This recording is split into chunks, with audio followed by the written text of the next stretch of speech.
তোমার বাবার স্বপ্ন পূরণ হয়েছে, আল্লাহ তাআলা তাকে শাহাদাত দান করেছেন, আরে এখন থেকে তুমি শহীদের কন্যা আর আমি শহীদের স্ত্রী।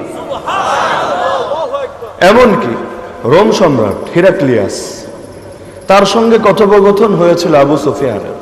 আবু সুফিয়ান মুসলমান হয় নাই, তখনও কাফের ছিল, কিন্তু যেই কয়টা প্রশ্ন করেছিল জবাব ঠিকঠাকই দিয়েছিল, মিথ্যা বলে নাই এই ভয়ে, কারণ সেই যুগে মিথ্যাবাদীকে লোকে কখনো নেতা মেনে নিতে পারত না।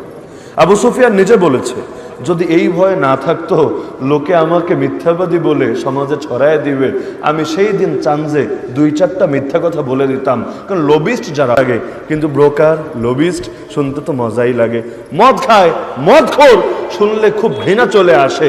একটু ড্রিঙ্কস করে ছেলেটা, মাশাআল্লাহ, একটু ড্রিঙ্কস করে শুনলে আলাদা ভাল লাগে। সুদ খায়, সুদখোর শুনলে সবার ভেতরে দাউ দাউ করে আগুন জ্বলে।